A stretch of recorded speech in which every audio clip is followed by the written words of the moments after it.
ఆశీర్వాదము శాంతి నొసగు నాయన స్వరమే. ఆశీర్వాదము శాంతి నొసగు నాయన స్వరమే.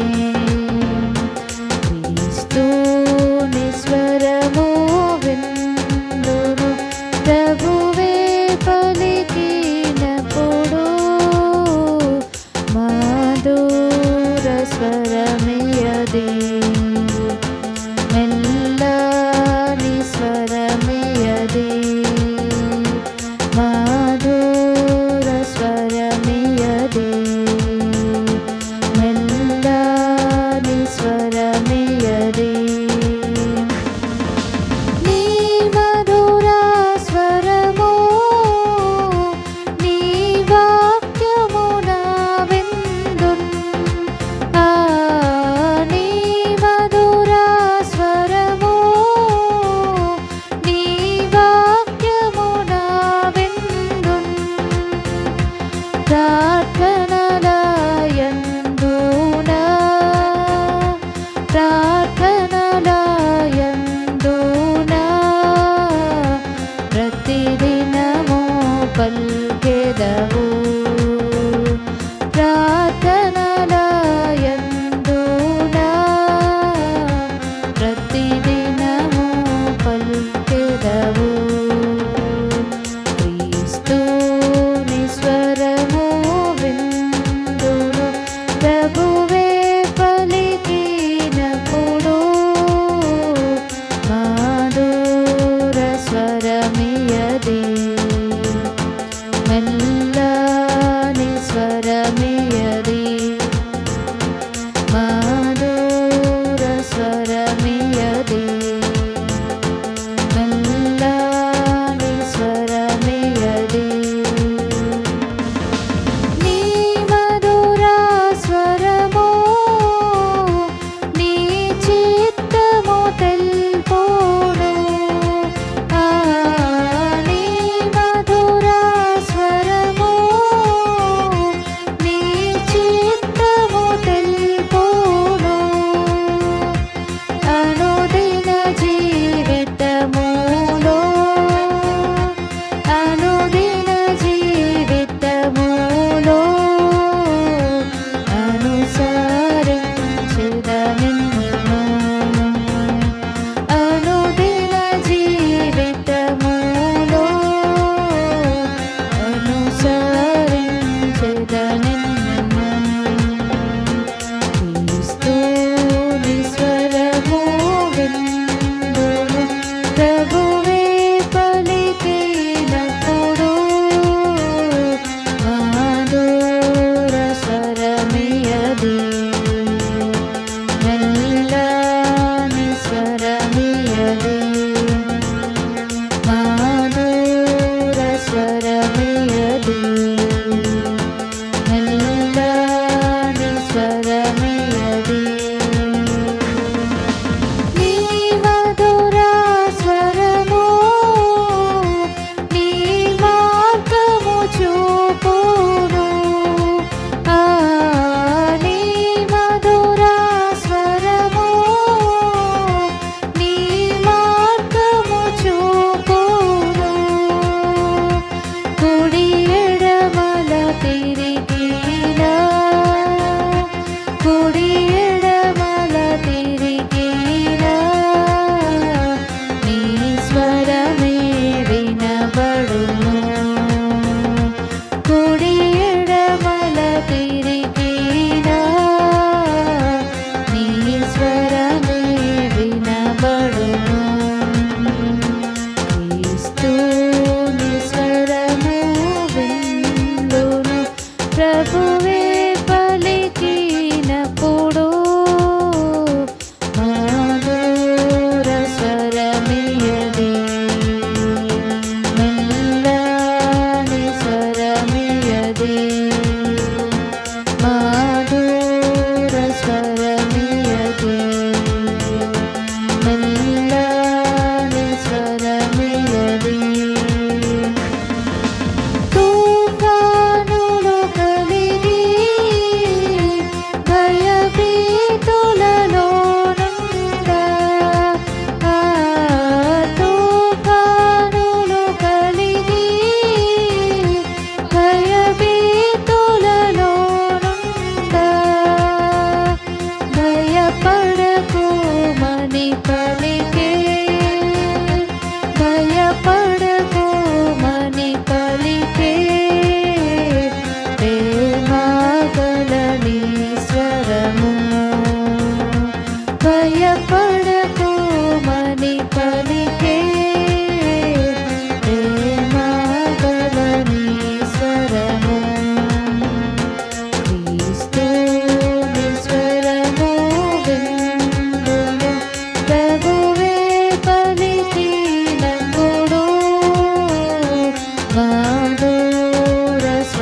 ప్రార్థన చేసుకుందాం.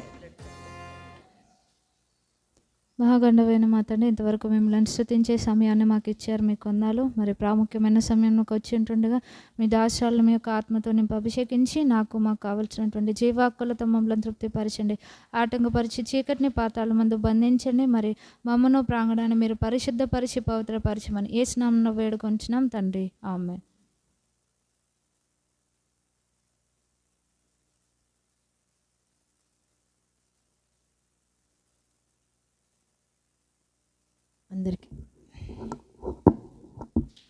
అందరికీ ప్రైజ్ లాడండి. ఈ దినం తల్లుల ప్రార్థన కొరకు అందరినీ ప్రేమపూర్వకంగా ఆహ్వానిస్తున్నాం. దేవుని యొక్క వాక్యమును ధ్యానించుకుందాం. మత్తయి సువార్త 15వ అధ్యాయము. పరిశుద్ధుడైన మత్తయి రాసిన సువార్త 15వ అధ్యాయము.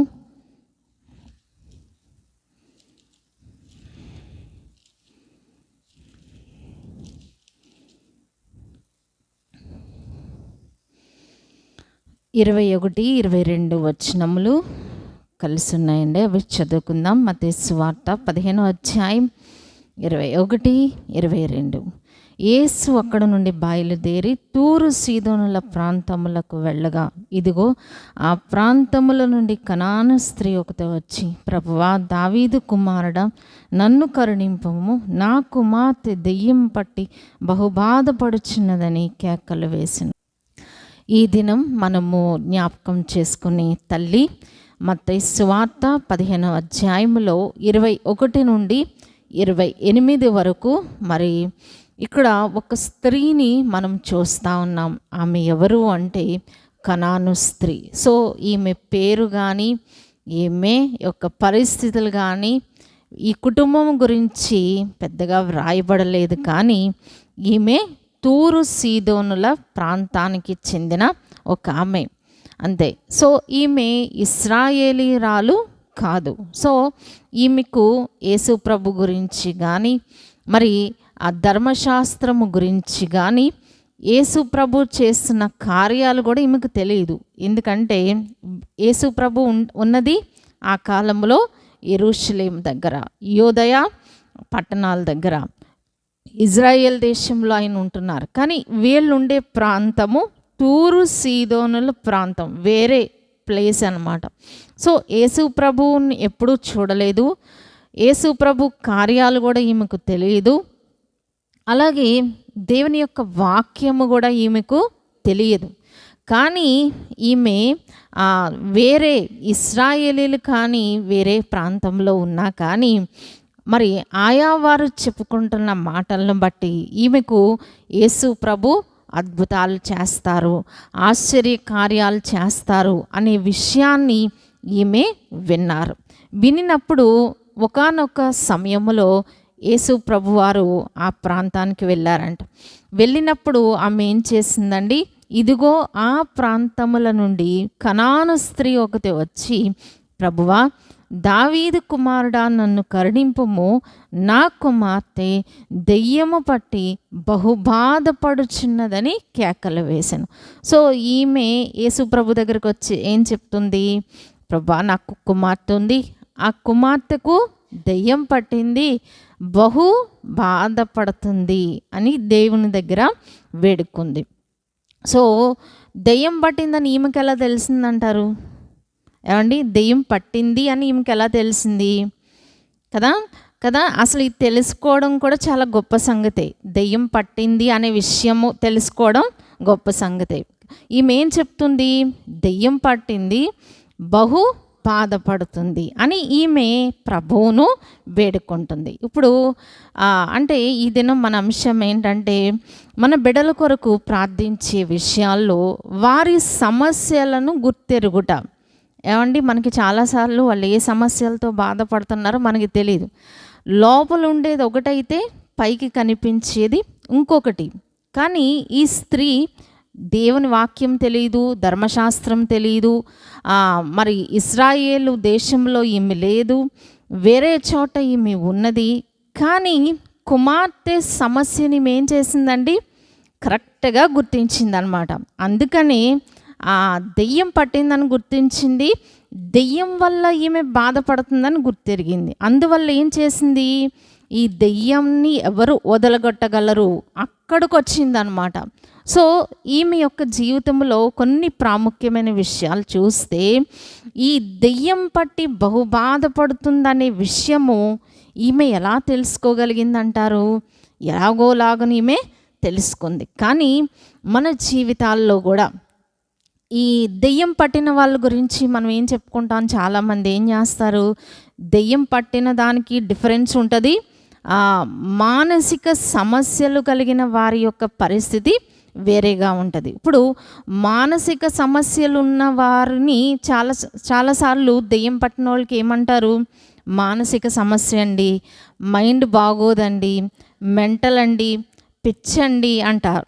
అప్పుడు ఏం చేస్తారు, ఆ మానసిక డాక్టర్ దగ్గర తీసుకెళ్ళినప్పుడు అతను ఏం చేస్తాడు, భయంకరమైన మందులు వ్రాస్తాడు. దానివలన ఆరోగ్యం ఏమవుతుంది, ఇంకా దిగజారిపోతూ ఉంటుంది. మనకు అదే సమస్యను గుర్తెరిగే ఆ జ్ఞానము మనకి కావాలన్నమాట. అది దెయ్యమా మానసిక రోగమా, ఈ స్త్రీకి డౌట్ ఉండొచ్చు కదా. కానీ ఈమె ఏం చేసింది, ఇది దెయ్యమే అని గుర్తించింది అనమాట. మనం కూడా మన బిడ్డల్లో సమస్యలు, మన కుటుంబంలో సమస్యలు మనం ఏం చేయాలి, గుర్తించాలి. ఎలా గుర్తించాలి ఏమండి, మనకి ఏమన్నా తెలుసా, భవిష్యత్తు జ్ఞానం ఉందా, లేకపోతే మనకి మనుషులు చూడగానే తెలిసిపోతుందా, తెలియదు కదా. ఏం చేయాలి, దీనికోసం మనము ప్రార్థన చేయాలి. అందుకని చాలా సమస్యలు గుర్తించాలి అంటే డాక్టర్స్ ఏం రాస్తారు, ఎక్స్రేలు రాస్తారు, స్కానింగ్లు రాస్తారు. చూసే వరకు వాళ్ళకి కూడా తెలియదు కదా. చాలా రోగాలు ఎందుకు తగ్గవంటారు ఏమండి, సమస్యను గుర్తించక. మనకి సమస్యలు లోపల ఏమున్నాయో డాక్టర్స్ ఏం చేయరు, సరిగా గుర్తించరు. అందుకే వాళ్ళు ఏం చేస్తారు, పైన ఉన్న రోగాలకి మందులు ఇస్తా కూర్చుంటే లోపల ఉన్న రోగం ఏమవ్వదు, తగ్గదు కదా. కానీ మనము సమస్యను గుర్తించినప్పుడు ఏం చేయొచ్చు, ఆ సమస్యకు పరిష్కారం మనం ఆలోచించవచ్చు. ఇక్కడ ఈ స్త్రీ తన కుమార్తె దెయ్యం పట్టింది అనే విషయాన్ని ఆమె గుర్తించింది. అలాగే మన కుటుంబంలో ఎన్నో సమస్యలు వస్తూ ఉంటాయి. అన్నిటికీ దెయ్యాలే కారణం కాదు. మనం ప్రతిదానికి ఈమెకు దెయ్యం పట్టిందని అన్ని దెయ్యాల మీద మనం నెట్టివేయకూడదు. మనము అసలు సమస్య ఏంటి అనేది మనం గుర్తించాలన్నమాట. ఆ సమస్యను ఎలా గుర్తించాలి, ఎప్పుడైతే ఇప్పుడు చూడండి బండి చాలాసార్లు ఏం చేస్తూ ఉంటారు, బండి లోపల ఏమేం మెకానిజమో మనకి తెలియదు.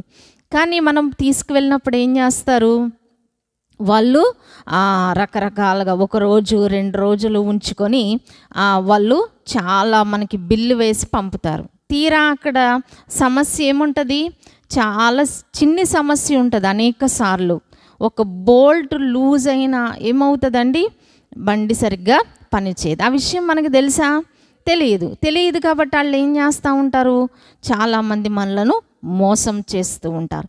కానీ సమస్య అనేది మనం గుర్తించామనుకోండి, సమస్య పరిష్కారం కూడా చాలా ఈజీగా జరుగుతూ ఉంటుంది. సో ఈ సమస్యలను ఎలా గుర్తించాలి అంటే, దానికి మనకి కావాల్సింది ఏంటంటే దైవిక జ్ఞానము మనకి కావాలి. అందుకని దేవుణ్ణి మనం అడుగుతూ ఉండాలి, ప్రభా మేము పై సమస్యలు కాదు, అసలు సమస్యని ఏంటో మేము మా కుటుంబంలో, భర్తలో కావచ్చు, బిడ్డల్లో కావచ్చు, ఆర్థిక విషయాలు కావచ్చు, సమస్యను గుర్తించే జ్ఞానము మాకు దయచేయము నాయన అని మనము ప్రార్థన చేయాలి. ఈ స్త్రీ గుర్తించింది కాబట్టి ఏం చేసిందండి, డాక్టర్స్ దగ్గరికి పరిగెత్తకుండా ఎక్కడికి వచ్చింది, దేవుని దగ్గరకు వచ్చింది. సో కొన్ని సమస్యలు అనేవి మనకి కూడా ఎలా ఉంటావంటే, ఎవరి దగ్గరికి వెళ్ళినా అవి పరిష్కారము కావు. మరి సమస్యలు ఎలా పరిష్కారం అవుతాయి, దేవుని దగ్గరకు రావడం వలన పరిష్కారం అవుతూ ఉంటాయి. సో మనము అంటే డాక్టర్స్ దగ్గరికి వెళ్ళకూడదు అని కాదు. ఇక్కడ ఏంటంటే మొట్టమొదటిగా మన సమస్యను ప్రభువు దగ్గర మనం పెట్టాలి. ప్రభువా, ఈ సమస్య విషయంలో నేను ఏమి చెయ్యాలి, అసలు సమస్య ఏంటి నాయనా అని మనం ప్రార్థన చేయాలి. చేసినప్పుడు దేవుడు ఏం చేస్తూ ఉంటారు, ఆ సమస్యకు పరిష్కారాన్ని కూడా దేవుడు బయలుపరుస్తూ ఉంటారు. చాలాసార్లు మన కుటుంబాల్లో కూడా కొన్ని చీకటి శక్తులు ప్రవేశిస్తూ ఉంటాయి. ఆ చీకటి శక్తుల వలన మనకి ఎన్నో సమస్యలు కలుగుతూ ఉంటాయి. సో మనం డీల్ చేయాల్సింది ఎక్కడ, రూట్ని మనం ఎప్పుడు కూడా డీల్ చేసినప్పుడు ఆ సమస్య ఆటోమేటిక్గా తొలగిపోతూ ఉంటుంది. కాబట్టి దేవుని యొక్క వాక్యంలో ఈ కుమార్తెను మనం చూచాము, మరి యొక్క వ్యక్తిని కూడా మనం చూస్తూ ఉంటే మనం ఒకసారి చూద్దామండి. దేవుని యొక్క వాక్యంలో దావీదు గారు తన జీవితంలో వచ్చిన సమస్యను ఏ విధంగా మరి దేవుని దగ్గర పరిష్కరించుకున్నారో మనం చూద్దాం. 2వ సమూయేలు గ్రంథము పేజ్ నెంబర్ 272 అండి. 2వ సమూయేలు గ్రంథము 272 పేజీ 21వ అధ్యాయము 1వ వచనం. దావీదు కాలమున 3 సంవత్సరములు విడవకుండా కరువు కలుగగా దావీదు యెహోవాతో మనవి చేసెను. అందుకు యెహోవా ఇలాగున సెలవిచ్చెను, సౌలు గిబియోనీలను హతము చేసెను గనుక అతనిని బట్టియు నరహంతకులకు అతని ఇంటి వారిని బట్టియు శిక్షగా ఈ కరువు కలిగెను. సో ఇక్కడ దావీదు కాలంలో కరువు వచ్చిందంట. ఎన్ని సంవత్సరాలు కరువు వచ్చిందండి? 3 సంవత్సరాల కరువు. ఒక్క సంవత్సరం కరువు వస్తేనే చాలా కష్టం. 2వ సంవత్సరం వచ్చింది. దావీదు గారు ఏమనుకొని ఉండొచ్చు, ఈ సంవత్సరం వర్షాలు సరిగ్గా కురవలేదు కాబట్టి, పంటలు సరిగ్గా పండలేదు కాబట్టి కరువు వచ్చింది అనుకొని ఉంటారు. సో 2వ సంవత్సరం కూడా కరువు వచ్చింది. అప్పుడు ఏమనుకొని ఉంటారు, బహుశా లాస్ట్ ఇయర్ పడలేదు కాబట్టి ఈ సంవత్సరం మంచి వర్షాలు పడతాయి, పంటలు బాగా పండుతాయి అని అనుకున్నారనమాట. సో 2nd ఇయర్ కూడా గడిచిపోయింది. 3వ సంవత్సరం వచ్చింది. 3వ సంవత్సరం కూడా ఏమొచ్చిందట, కరువు వచ్చింది. అప్పుడు ప్రార్థన చేశాడంట. చూడండి, ఎప్పుడు ప్రార్థన చేశాడు, కరువు 3 సంవత్సరాల నుండి ఉంటే ఎప్పుడు ప్రార్థన చేశాడు ఆయన, 3 సంవత్సరాల తర్వాత ప్రార్థన చేసినప్పుడు దేవుడు ఒక విషయాన్ని బయలుపరిచారు. ఏంటి ఆ విషయం అంటే, సౌలు గిబియోనీలను హతము చేసెను. ఈ గిబియోనీలు ఎవరు అంటే, వాళ్ళు వేరే ఇశ్రాయేలీలు కానీ జనాంగము. వాళ్ళు ఏం చేశారు, దేవునికి ఇశ్రాయేలీలకు భయపడి వాళ్ళ దగ్గరికి మోసంతో వచ్చి నిబంధన చేసుకున్నారు. నిబంధన అంటే ఏంటండి, మేము మిమ్మలను చంపము, దేవుని నామంలో మిమ్మను చంపము అనే నిబంధన గిబియోనీయులతో దావీదు ఇశ్రాయేలీయులు చేసుకున్నప్పుడు ఆ గిబియోనీయులు కూడా ఇశ్రాయేలీలతోనే కలిసి నివసిస్తూ ఉన్నారట. ఇలాగ జరుగుతూ ఉండగా సౌలు ఏం చేశాడంటండి, మనం ఇక్కడ చూద్దాం. గిబియోనీలను హతము చేసెను గనుక అతనిని బట్టియు నరహంతకులకు అతని ఇంటి వారిని బట్టియు శిక్షగా ఈ కరువు కలిగింది. సౌలు ఉన్నాడండి, సౌలు చనిపోయాడు. అప్పటికి సౌలు చనిపోయాడు. కానీ అతను చేసిన తప్పును బట్టి ఎవరినైతే దేవుని నామములో చంపము అని ప్రమాణము చేశారో అతన్ని ఏం చేశారట, వాళ్ళని చంపేశారట. అతన్ని బట్టియు అతని ఇంటి వారిని బట్టియు శిక్షగా ఈ కరువు కలిగాను. కాబట్టి అంటే ఈ యొక్క పరిస్థితిని మనము చూస్తూ ఉంటే దేవుని నిబంధనను మీరడం వలన వీరికి ఈ సమస్య వచ్చింది. పోనీ దావీదు చేశాడా? చేయలేదు. దావీదు ఇంటి వాళ్ళు చేశారా? దావీదు ఇంటి వాళ్ళు చేయలేదు. ఎవరు చేశారండి? తన మామయ్య అయిన సౌలు గారు గిబియోనీలను హతము చేసిన దాన్ని బట్టి శిక్షగా ఈ కరువు వచ్చింది. అప్పటికి చాలా సంవత్సరాలు గడిచిపోయిందనమాట. అప్పుడు దావీదు గారు ప్రార్థన చేశారు. ఈ గిబియోనీయులు ఎవరు అనేది కూడా కింద అలాగుంది. తర్వాత మనం చూస్తూ ఉంటే 3వ వచనంలో ఏముందండి, రాజగు దావీదు గిబియోనీయులను పిలువనంపి, నేను మీకేమి చేయగోరుదునని యెహోవా స్వాస్యమును మీరు దీవించున్నట్లు దోష నివృత్తికై దేని చేత నేను ప్రాయశ్చిత్తము చేయుదనని వారిని అడుగగా.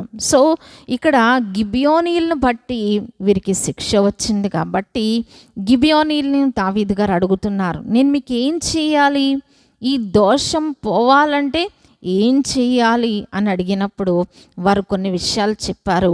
ఆ విధంగా జరిగిన తర్వాత మనం ఇక్కడ చూస్తూ ఉంటే 14వ వచనం అండి, 14వ వచనము లాస్ట్ 3 లైన్లు మనం చదువుకుందాం. రాజు ఇలాగూ చేసిన తరువాత దేశము కొరకు చేయబడిన విజ్ఞాపనమును దేవుడు అంగీకరించను.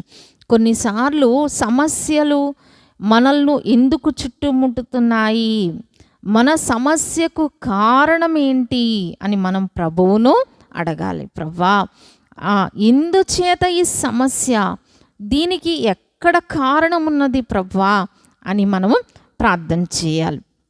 ఇప్పుడు ఏదన్నా ఒక మిక్సీ కానీ ఏదన్నా పాడైపోయిందనుకోండి, అక్కడ జరిగిన విషయాలను బట్టి, సరిగ్గా తిరగకపోవడం బట్టి మనకు కొంచెం అర్థమైపోతుంది, పలానాది పాడైంది అని అర్థమవుతుంది.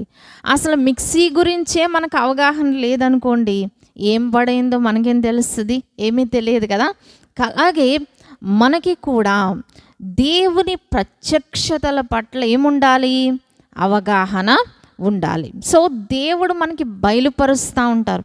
ఎలా బయలుపరుస్తారు అని మనం అంటాము, కానీ ఎలా బయలుపరుస్తారు, ఎలాగైనా బయలుపరుస్తారు. అది ఎలా తెలుస్తుందంటే దేవునికి మనకి ఉన్న సంబంధ బాంధవ్యాన్ని బట్టి మనకి అర్థమవుతూ ఉంటుంది. కొన్నిసార్లు దేవుడు మన పక్కవారితో మాట్లాడుతూ ఉంటారు, కొన్నిసార్లు వాక్యం ద్వారా మాట్లాడుతూ ఉంటారు, కొన్నిసార్లు కళల ద్వారా దేవుడు మాట్లాడతాడు, కొన్నిసార్లు దర్శనముల ద్వారా దేవుడు మాట్లాడతాడు, కొన్నిసార్లు మన గురించి ఎవరికో దేవుడు బయలుపరుస్తూ ఉంటారు. ఆ విధంగా దేవుడు మాట్లాడుతూ ఉంటారు. సో ఎలా మాట్లాడతారు అనేది మనకి ఎలా తెలుస్తుందంటే దేవుని ప్రత్యక్షత పట్ల మనకి ఏముండాలి, అవగాహన ఉండాలన్నమాట. సమూయేలు ఏలి గురించి మనకి తెలుసు. సమూయేలు గారిని ఎవరు పిలుస్తున్నారు, ఆయన పండుకున్నప్పుడు దేవుడు పిలుస్తున్నాడు. సమూయేలు అని పిలుస్తూ ఉంటే సమూయేలుకి తెలుసా దేవుడు పిలుస్తున్నాడని? తెలియదు. అందుకని ఎవరి దగ్గరికి వెళ్ళాడు, ఏలి దగ్గరికి వెళ్ళాడు. మరి నువ్వు పిలిచావు కదా, నేను వచ్చానని చెప్తున్నాడు. అప్పుడు ఏలి గారు అనుకున్నారు, ఏదో ఈ అబ్బాయికి ఏదో వినబడి ఉంటుంది, వెళ్ళి పడుకో అని చెప్పారు. రెండవసారి మళ్ళా దేవుడు పిలిచాడు, సమూయేలు అని పిలిచినప్పుడు మళ్ళా ఏలి గారి దగ్గరికి వెళ్ళాడు. నన్ను పిలిచావు కదా, నేను వచ్చాను అంటే అప్పుడు మళ్ళా పండుకోమన్నారు. మూడవసారి పిలిచినప్పుడు మరలా ఏలి దగ్గరకు వెళ్ళినప్పుడు ఏలి గారికి అర్థమయ్యింది. ఎందుకు అర్థమైంది, దేవుడు పిలిచాడు అని ఎందుకు అర్థమైంది? దేవునితో మాట్లాడే అలవాటు ఎవరికి ఉంది, ఏలి గారికి ఉంది కదా. అందువలన ఏమైంది, ఏలి గారికి అర్థమయ్యి అప్పుడు ఏలి గారు అంటున్నారు, నిన్ను పిలిచింది దేవుడు కాబట్టి ఈసారి నీకు ఆ స్వరం వినిపించినప్పుడు నువ్వేం చేయాలి, చిత్తము నేనున్నాను అని చెప్పు అని అన్నప్పుడు, అలాగే సమూయేలు గారు చెప్పినప్పుడు దేవుని ప్రత్యక్షత సమూయేలు గారికి రావడం మొదలుపెట్టింది. సో అప్పటి నుండి సమూయేలు గారు మళ్ళీ వెళ్ళారండి ఏలి గారి దగ్గరికి. నాకేదో స్వరం వినబడుతుంది, నువ్వు పిలిచావు, నేను వచ్చాను అన్నారా? అనలేదు. అలాగే మనకి కూడా ఇది దేవుని స్వరము అని ఎలా తెలుస్తుంది అంటారు? మనకి ఏముండాలి, అలవాటు ఉండాలి. అంటే దేవుని స్వరం మనకు అలవాటు అవ్వాలి, మన స్వరం దేవునికి అలవాటు అవ్వాలి. ఇప్పుడు చూడండి, కొంతమంది ఫోన్ ఎత్తిన తర్వాత మనకి పేరు చెప్పకుండా ఏమంటారు, కాసేపు ఆట పట్టేస్తారు, నేను ఎవరో చెప్పుకో. ఒకవేళ మనం వాళ్ళతో తరచుగా మాట్లాడుతున్నాం అనుకోండి, ఏం చేస్తాం, టక్కన మనం చెప్పేస్తాం.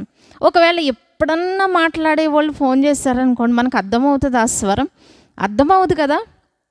అలాగే మనం కూడా దేవుని యొక్క వాక్యము పట్ల, ఆయన స్వరము పట్ల, ఆయన ప్రత్యక్షతల పట్ల మనకి అవగాహన ఉందనుకోండి, ఈజీగా మనకు అర్థమైపోద్ది, ఇది దేవుడు నాతో మాట్లాడారు అనేది అర్థమవుతుంది. ఎలా తెలుస్తుందండి?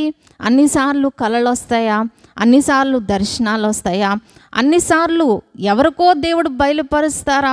అన్నిసార్లు నాతోనే మాట్లాడతారా అనేది మనం చెప్పలేమన్నమాట. ఇలాగే వస్తుంది, ఇలాగే జరుగుతుంది అని మనం చెప్పలేం. ఎలా అయినా దేవుడు మాట్లాడవచ్చు, ఎలా అయినా దేవుడు తన స్వరాన్ని వినిపించవచ్చు. మరి ఒకసారి బైబిల్ గ్రంథంలో గిద్యోను గురించి మనం చూసినప్పుడు, గిద్యోనుకు యుద్ధానికి వెళ్ళడానికి చాలా భయం వేసిందంట. సో భయం వేసినప్పుడు ప్రభువారు ఒక విషయం చెప్పారు, నువ్వు దండులోనికి వెళ్ళు.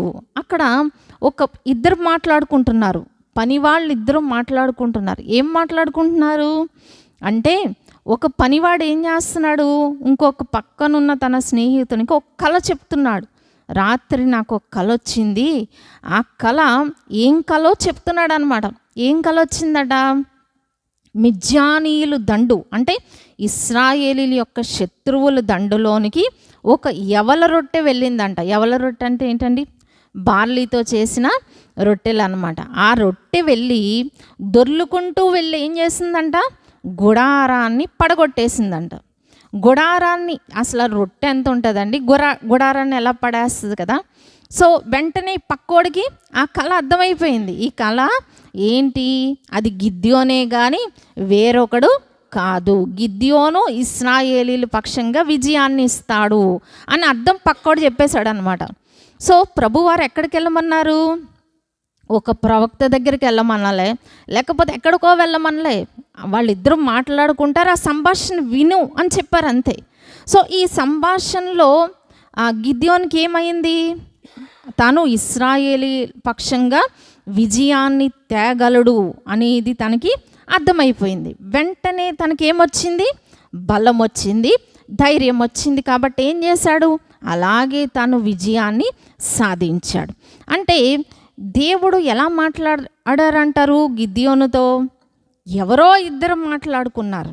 అలాగే దేవుని యొక్క ప్రత్యక్షత మనకు ఎలా వస్తుంది అంటే, ఎలాగైనా రావచ్చు. ఒకళ్ళిద్దరు మాట్లాడుకునే వాళ్ళ ద్వారా రావచ్చు.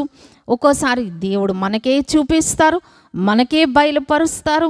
ఒక్కొక్కసారి దేవుడు మనకు ఒక ఆలోచన ఇస్తూ ఉంటారు, అదే ప్రత్యక్షత. సో ఇక్కడ మనం చూస్తూ ఉంటే దావీదు గారు 3 సంవత్సరాలు కరువు వచ్చినప్పుడు అప్పుడు ప్రార్థన చేయడం మొదలుపెట్టారు. మనం కూడా దేవుని యొక్క ప్రత్యక్షతల పట్ల మనకి ఏముండాలి? ఆయన స్వరమును వినే అలవాటు మనకి ఉండాలి. ఇది దేవుని స్వరమా, దెయ్యపు స్వరమా మనకి తెలియాలన్నమాట. దేవుడు మాట్లాడతాడు, కొన్నిసార్లు సాతాను కూడా మనతో మాట్లాడుతూ ఉంటుంది. ఆ స్వరము యొక్క తేడాను ఎలా తెలుస్తుంది అంటారు మనకి? ఏమండి, ఎలా తెలుస్తుంది? మనకి దానిపైన అలవాటు ఉండాలి, అభ్యాసం ఉండాలి. అందుకే దేవుని యొక్క వాక్యాన్ని బాగుగా మనము చదవాలి, ప్రార్థనలు చేసుకోవాలి. దేవునితో ఎక్కువగా మనం కనెక్ట్ అయి ఉన్నప్పుడు ఏమవుతుంది? మన యొక్క స్వరము, మనకు వినిపించే స్వరము దేవుని స్వరమా, అపవాది స్వరమా? ఈ కళ దేవుని దగ్గర నుంచి వచ్చిందా, సాతాన్ దగ్గర నుంచి వచ్చిందా? ఈ దర్శనము దేవుని దగ్గర నుంచి వచ్చిందా, సైతాన్ దగ్గర నుంచి వచ్చిందా కూడా మనకి అర్థమవుతూ ఉంటుంది. అందుకే సాతాను కూడా ఎలా వస్తాడట? వెలుగుదూత వేషం వేసుకుని వాడు వస్తూ ఉంటాడు. అన్ని కళలు దేవుని దగ్గర నుంచి రావు, అన్ని దర్శనములు దేవుని దగ్గర నుంచి రావు. కొన్నిసార్లు సాతాను కూడా మనల్ని ఏం చేస్తూ ఉంటుంది? భ్రమ పెడుతూ ఉంటుందన్నమాట. కానీ ఏది సరైనది మనకి ఎలా తెలుస్తుంది? దేవుని యొక్క ప్రత్యక్షతల పట్ల మనకి అవగాహన ఉన్నప్పుడే ఈ విషయాలన్నీ మనకి అర్థమవుతాయి. అందుకే పౌలు గారు కూడా ఒక విషయం తెలియజేశారండి, అది చదువుకుందాం. 2వ కొరింథీ పత్రిక 2వ అధ్యాయము, కొరింథీలకు రాసిన పత్రిక 2వ పత్రిక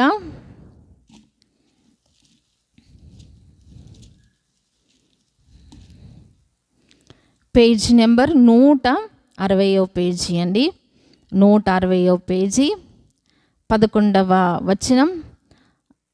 వచనము లాస్ట్ లైన్. సాతాను తంత్రములను మనము ఎరుగని వారము కాము. పౌలు గారు ఏమంటున్నారు ఇక్కడ? సాతాను మనలను మోసపరచకుండా ఉండాలి అంటే మనకేం తెలియాలి? సాతాను తంత్రాలు కూడా మనకి తెలియాలి. సాతాను తంత్రాలు తెలిసినప్పుడు మనం ఏం చేస్తాము? వాటిని మనము జయించగలము. కాబట్టి సాతాను పనులు ఎలా ఉంటాయి? సాతాను ఏం చేస్తూ ఉంటాడు? దెయ్యం ఎలా ఉంటుంది? దెయ్యం చేష్టలు ఎలా ఉంటాయి? దెయ్యం వచ్చినప్పుడు ఎలా ఉంటుంది? ఈ విషయాలన్నీ మనకి ఏమవ్వాలి? తెలియాలన్నమాట. అందుకే ఆయనతో మనము సత్సంబంధాన్ని మనం కలిగి ఉన్నప్పుడు మనకి ఈ విషయాలన్నీ కూడా దేవుడు బయలుపరుస్తూ ఉంటారు. అందుకని ఏ కల వచ్చినా, ఏ దర్శనం వచ్చినా, ఏ ప్రత్యక్షత మనకు వచ్చినా అది కూడా మనం ప్రార్థన చేయాలి. ప్రభా, ఇది నీ దగ్గర నుంచి వచ్చిందా? సాతాను దగ్గర నుంచి వచ్చిందా? లేకపోతే నా ఆలోచనల వల్ల ఇది పుట్టిన కళ, దర్శనమా, ప్రత్యక్షత? మనకి ఈ విషయాల పట్ల ఏముండాలండి? అవగాహన ఉండాలి. అందుకే 3 సంవత్సరాలు కరువు వచ్చే వరకు కూడా దావీదు గారు ఏం చేయలేదు? ప్రార్థన చేయలేదు. మనం కూడా ఏ సమస్య ఉన్నా సమస్యకు మూల కారణం ఏంటి అని మనము ప్రార్థన చేయాలి. ప్రభా, ఈ సమస్యను నేను ఎలా ఎదుర్కోవాలి అని మనం ప్రార్థన చేయాలి. అందుకే పౌలు గారు మరి ఒక చోట చెప్తారు, గురి చూడని వాని వలె నేను పోరాడుటలేదు. ఇప్పుడు మనం గురి చూసి పోరాడమనుకోండి, ఏమవుతుంది? సమస్య ఈజీగా ఉంటుంది. ఏమండి, ఎక్కడ సమస్య ఉందో మనకి తెలిసినప్పుడు ఆ సమస్య చాలా ఈజీగా ఉంటుంది. కొన్నిసార్లు సమస్యలు యొక్క పరిష్కారం మనకి ఎందుకు తెలియదంటే సమస్య ఏంటో మనకి తెలియదు. ఆ సమస్య తెలుసుకోవడానికి 10 మంది చుట్టూ తిరిగితే 10 మంది వల్ల మనకి సమస్యను పరిష్కారం అవ్వదు. అందుకే దేవుని దగ్గరకు మనం వెళ్ళాలి. దేవునితో మాట్లాడే అనుభవం మనకి కావాలి. సో మీ సమస్యలు ఏంటి అవన్నీ మాకు తెలియవు, మా సమస్యలు ఏంటనేవి మీకు తెలియదు. ఎవరి సమస్యలను దేవుడు వారికే బయలుపరుస్తూ ఉంటారు. కాబట్టి మనం ఎక్కడికి కూడా పరిగెత్తక్కర్లే, వారి దగ్గరికి వీరి దగ్గరికి మనం పరిగెత్తక్కర్లే. మనం ప్రార్థన చేసుకోవాలి. ప్రభా, మనము దేవునితో సహవాసంలో ఎదిగే కొలది కూడా దేవుడు మనకు ఆ జ్ఞానాన్ని దేవుడు దయచేస్తూ ఉంటారు. కాబట్టి దేవా, నీ ప్రత్యక్షత నాకు దయచేయి. మరి ఈ కనాను స్త్రీ ఇశ్రాయేలు స్త్రీ కాకపోయినా తన కుమార్తెలో ఉన్న సమస్యను గుర్తించింది కాబట్టి యేసు ప్రభు వచ్చినప్పుడు ఏం చేసిందండి? ఆ సమస్యను పరిష్కరించుకుంది. కాబట్టి మనం కూడా ప్రతి సమస్యకు పరిష్కారం ఎక్కడ ఉంటుందండి? దేవుని దగ్గరే ఉంటుంది. కానీ మనం ఏం చేయాలి? సమస్య ఎక్కడున్నదో ప్రభువా నాకు బయలుపరచు. ఆ సమస్య గురించి మనం ప్రార్థన చేయాలి. ప్రతిసారి మనము చేసిందే చేసి మన సమయాలు వ్యర్థం చేసుకోక్కర్లే. ప్రభువా, నా బిడ్డలో ఏ సమస్య ఉంది, ఆ సమస్యను నాకు బయలుపరచు అని మనం ప్రార్థన చేసినప్పుడు దేవుడు ఆ సమస్యని వాక్యం ద్వారా మాట్లాడవచ్చు. ఏమండి, మన ఇంట్లో వారి ద్వారా మాట్లాడవచ్చు, మందిరంలో మాట్లాడవచ్చు, లేకపోతే ఎవరో మాట్లాడుకుంటూ ఉంటే దేవుడు ఆ సమస్యను మనకి బయలుపరచవచ్చు. లేకపోతే దేవుడు మనకు ఒక కళ అనుగ్రహించవచ్చు, ఒక దర్శనం అనుగ్రహించవచ్చు. మనకి దేవుడు కొన్నిసార్లు జవాబులు మనకే తెలిసిపోతూ ఉంటాయి అన్నమాట. అందులో ఒక కళ ఉండదు, ఒక దర్శనం ఉండదు, కానీ మనకు ఆటోమేటిక్గా ఆ సమస్యకు పరిష్కారం దేవుడు దయచేస్తూ ఉంటారు. సో ఇవన్నీ మనకి తెలియాలి అంటే దేవుని యొక్క వాక్యం పట్ల, ఆయన ప్రత్యక్షత పట్ల మనకి ఏముండాలి? అవగాహన, మనం పరిచయము, దేవునితో సత్సంబంధము అనేది చాలా ప్రాముఖ్యం అన్నమాట. సో దేవుని యొక్క వాక్యంలో మనం చూస్తూ ఉంటే మరి దెయ్యపు చేష్టలు ఈమె గుర్తించింది. మనం కూడా గుర్తించాలన్నమాట. ప్రభువా, ఆ జ్ఞానమును నాకు ప్రసాదించుము, సమయోచితమైన జ్ఞానమును ప్రభువా నాకు ప్రసాదించుము. అందుకని ఎలా ప్రార్థన చేయాలి? రోజు సంవత్సరాల తరబడి ఏ ప్రార్థనలు చేస్తూ ఉంటే మనం అసలు సమస్యలు ప్రార్థన చేయలేం. చాలా సమస్యలు ఉంటాయి కదా, మనకి చాలా సమస్యలు ఉంటాయి. కానీ ఎప్పుడు మనం ఏం చేస్తాం? సంవత్సరాల తరబడి ఒకే సమస్య గురించి ప్రార్థన చేస్తూ కూర్చున్నాం అనుకోండి, అసలు సమస్య గురించి మనం ప్రార్థన చేయలేం. కాబట్టి ఏ సమస్య గురించి ప్రార్థన చేయాలి, ఎలా ప్రార్థన చేయాలి అనేది దేవుని దగ్గర మనం అడగాలి. అందుకని రోమాపత్రికలో ఒక మాట చదువుకుందాం. రోమాపత్రిక 8వ అధ్యాయము 139వ వచనమండి. 139వ పేజీలో 28వ అధ్యాయము 26వ వచనం. అటువలే ఆత్మయు మన బలహీనతను చూచి సహాయము చేయుచున్నాడు. ఎలయనగా మనము యుక్తముగా ఎలాగూ ప్రార్థన చేయవలెనో మనకు తెలియదు కానీ. సో మనకేం తెలియదట? యుక్తముగా ఎలాగూ ప్రార్థన చేయాలో తెలియదు. మన బిడ్డల్లో సమస్యలేంటో మనకి తెలియదు, ఆ సమస్యకి పరిష్కారం అసలే తెలియదు. కానీ మనం ఏం చేస్తూ ఉంటాం? అసలు సమస్య దగ్గరకు రాకుండా చుట్టూరు అన్నీ ప్రేయర్ చేస్తాం. ఆరోగ్యం ఈ తండ్రి, క్షేమం ఈ తండ్రి, కాపాడు తండ్రి, ఇవన్నీ మనం రోజు చేసే ప్రార్థనలే. కానీ మనం ఏం చేయాలి? ప్రభువా, నేను ఏ సమస్య గురించి ప్రార్థన చేయాలి, ఏ అంశాల గురించి ప్రార్థన చేయాలి, ఆ అంశములు మనం దేవుని దగ్గర అడగాలి. అడగకపోతే మనకి ఏం రాదండి. అందుకని యాకోబు పత్రికలో ఏముంది? దేవుణ్ణి అడగనందున మీకు ఏమీ దొరుకుట లేదు. అడగట్లేదా అండి? అడుగుతున్నాం. ఏం అడుగుతున్నాం? రోజు అదే పాట. ఎన్ని సంవత్సరాలు మనం ప్రార్థన చేసినా ఆరోగ్యమే తండ్రి, కాపాడు తండ్రి, ఇవే కదా. సో దానికి ఏం జవాబు ఉంటుంది? అదే జవాబు.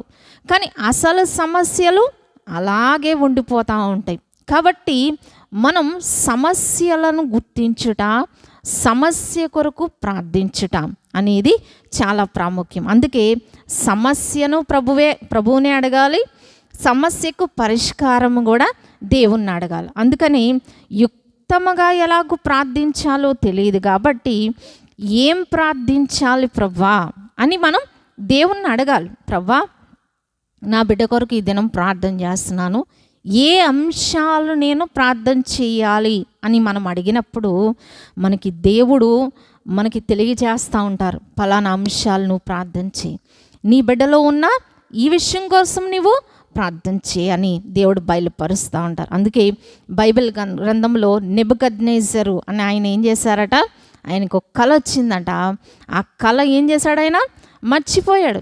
ఏమండి, ఎవరైనా కళ చెప్తే దాని భావం కొంతలో కొంత మనం చెప్పడానికి ట్రై చేస్తాం. కానీ ఇక్కడ రాజుగారితో వచ్చిన సమస్య ఏంటి? కళయే మర్చిపోయాడు, కళ భావం చెప్పమంటున్నాడు. ఎలా జరుగుతుంది అంటారు? అందుకని ఏం చేశాడు? చెప్పలేదు గనుక చంపేయడం మొదలుపెట్టాడు. అప్పుడు దానియేలు గారు ప్రార్థన చేశారు, ప్రభువా కళ ఏంటి, కళ భావం ఏంటి? సో ఆయన ఎప్పుడైతే తన స్నేహితులతో కలిసి ప్రార్థన చేశాడో ఆయనకి దేవుడు ఏం బయలుపరిచాడు? కళ బయలుపరిచారు, కళ భావం కూడా బయలుపరిచారు. అలాగే సమస్యను దేవుడు బయలుపరుస్తాడు, సమస్యకు పరిష్కారం కూడా దేవుడు బయలుపరుస్తూ ఉంటారు. సో మనం ఎప్పుడు కూడా దేవునితో కనెక్ట్ అయ్యి ఉండాలన్నమాట. ఇప్పుడు చూడండి, మనకి సెల్ ఫోన్లో సిగ్నల్ లేదనుకోండి, ఏమవుతుంది? అవతల వాళ్ళు ఎన్ని ఫోన్లు చేసినా మన ఫోన్కి మెసేజ్ రాదు, ఫోను రాదు. ఫోన్ రావాలంటే ఏం చేయాలి? మన సిగ్నల్ కనెక్ట్ అయ్యి ఉండాలి. మనం కూడా దేవునితో కనెక్ట్ అయ్యి లేనప్పుడు, దేవునితో సంబంధం లేనప్పుడు దేవుడు ఏం మాట్లాడుతున్నాడో తెలియదు. అవతల నుంచి ఆయన మాట్లాడుకుంటూ వెళ్ళిపోతారు, కానీ ఆ స్వరం మనకు వినిపించదు, ఆ ప్రత్యక్షత కూడా మనకి తెలియదు. కొన్నిసార్లు దేవుడు మనకి అప్పటికప్పుడు ఒక ఆలోచన ఇస్తారనమాట. ఆ ఆలోచన మనం ఏం చేయాలి? వెంటనే మనం పాటించాలన్నమాట. కొన్నిసార్లు పలానా చోటకి వెళ్ళు, లేకపోతే పలానా గృహానికి వెళ్ళు, లేకపోతే పలానా వారితో నీవు మాట్లాడు. ఇలాంటివి దేవుడు మనకి తెలియచేస్తూ ఉంటారు. మన కుటుంబంలోని వారి గురించి కూడా ఒక్కొక్కసారి మన బిడ్డల గురించి సడన్గా ప్రార్థన చెయ్యాలి అనే భారం వస్తుంది. ఎందుకు వస్తుందో మనకే తెలియదు. అంటే అది మనకి ఎందుకు తెలియదు అని మనం అనుకోకూడదు. దేవుడు మనకి చెప్తున్నారనమాట, నువ్వు లేచి ప్రార్థన చెయ్యి. ఆ ప్రేరేపణ వచ్చినప్పుడు ఏం చేయాలి? వెంటనే మనం అక్కడ మోకరించి ప్రార్థన చేస్తాం. అంటే అవతల వాళ్ళ మీదకి ఏదో సమస్య పొంచి ఉంది, ఏదో కీడు పొంచి ఉంది. వెంటనే మనం ప్రార్థన చేసినప్పుడు ఏం జరుగుతుంది? దేవుడు అక్కడ వాళ్ళని భద్రపరుస్తూ ఉంటారు. సో ఇవన్నీ మనకి తెలియాలంటే మన యొక్క మనస్సు ఎక్కడ ఉండాలండి? దేవుని పైన మన మనసు లగ్నం అవ్వాలి. దేవునితో మనం ఎప్పుడు కూడా కనెక్ట్ అయ్యి ఉండాలన్నమాట. ఒకసారి మేము రాత్రి 12 సన్నీ చిన్నప్పుడు అనమాట, 12:30 మేము ఆ రోజు భోజనం చేసేసరికి 12:30 1 గంట భోజనం చేస్తూ ఉండగా మరి నాకు ఒక ప్రేరేపణ వస్తుందన్నమాట. వెళ్ళి అప్పుడే పడుకోబెట్టి వచ్చాను. నాకు వెంటనే ప్రేరేపణ, సన్నీని దగ్గరకు వెళ్ళు అని. సో నేను ఒక్క నిమిషం అనుకున్నాను. వెంటనే అప్పుడే అన్నం పెట్టుకుని తింటా ఉండగా వెళ్ళేసరికి అప్పుడే బిడ్డ లేచి విపరీతంగా ఏడుస్తున్నాడు అనమాట. అంటే అక్కడి నుండి ఇక్కడికి మాకు ఆ ఏడుపు వినిపించటం లేదు. అంటే దేవుడు చెప్పిన దానికి వెంటనే మనం విధేయత చూపించామనుకోండి, అక్కడ దేవుడు కీడు తప్పేస్తూ ఉంటాడు. సో దేవుడు మనతో మాట్లాడుతూ ఉంటారు. మనము ఇలా కూర్చుంటానే ఉంటాం, ఎదుటి వాళ్ళతో మాట్లాడుతూనే ఉంటాం. ఎవరో సమస్యలు ఉన్నట్టు దేవుడు మనకి తెలియచేస్తూ ఉంటారు, మన మనసుకు తెలియచేస్తూ ఉంటారు. ఇవన్నీ మనకి తెలియాలంటే మనం ఏం చేయాలండి? దేవునితో సత్సంబంధం ఎప్పుడు కూడా మనం కలిగి ఉండాలి. ఈ స్త్రీ ఏం చేసింది? సమస్యను తెలుసుకున్నది, పరిష్కారం కొరకు దేవుని దగ్గరకు వచ్చింది. మనం కూడా సమస్య ఏంటి ప్రభువా? ఈ దినం బిడ్డల కోసం ఉపవాస ప్రార్థన చేస్తున్నాం. ఏ అంశాలు ప్రార్థన చేయాలి నాయనా? మీరు దేవుణ్ణి అడగాలి, నేను దేవుణ్ణి అడగాలి. నా బిడ్డ కోసం నేను ఏం ప్రార్థన చేయాలి ప్రభా? ఎప్పుడూ చేసేవి కాదు, ఎప్పుడూ ఇవన్నీ కూడా మనం చేసే అంశాలే, కానీ ప్రభువుని మనం అడగాలి. ప్రభా, ఏ అంశాలు ప్రార్థన చేయాలి? నా బిడ్డ ఏ సమస్యల్లో ఉన్నది? నా కుమార్తె, నా కుమారుడు ఏ సమస్యల్లో ఉన్నారు? ఏ సమస్య గురించి ప్రార్థన చేస్తే నా బిడ్డ జీవితం బాగుపడుతుంది అని మనం ఏం చేయాలి? ప్రభువు దగ్గర మనం అడగాలి. అలాగూ అడిగినప్పుడు ఏ అంశాలు ప్రార్థన చేయాలో దేవుడు మన మనస్సుకు తెలుపుతూ ఉంటారు. ఆ అంశాలు ప్రార్థన చేసినప్పుడు దేవుడు గొప్ప విజయాన్ని దేవుడు మనకి ఇచ్చేవారిగా ఉన్నారు. గిబియోనీల గురించి మనం చూచాం. 3 సంవత్సరాలు కరువు వచ్చింది. దేవుని దగ్గర ప్రార్థన చేసినప్పుడు సమస్య చూపించారు. అది రెక్టిఫై చేసే వరకు కరువు పోలేదు కదా. మన జీవితాల్లో కొన్ని రకాల కరువులు ఉంటాయి. ఆ కరువులు పోవాలంటే దేవునితో మనము సరైన సంబంధం, తల్లులుగా మనం ప్రార్థించాలి. ప్రభా, ఏ అంశాలు ప్రార్థన చేయాలి? నా బిడ్డలో ఉన్న లోటుపాట్లు నాకు తెలియచేయండి ప్రభా అంటే దేవుడు మనకి ఒక్కొక్కటిగా దేవుడు తెలియచేస్తూ ఉంటారు. మరి మనం కనాన్ స్త్రీ వలె మనం కూడా ఆ విధంగా ప్రార్థన చేయాలని కోరుకుంటే కొద్ది మాటలు ముగిస్తున్నాను. దేవుడి కొద్ది మాటలు మన వెనుకడిలో దీవించును గాక.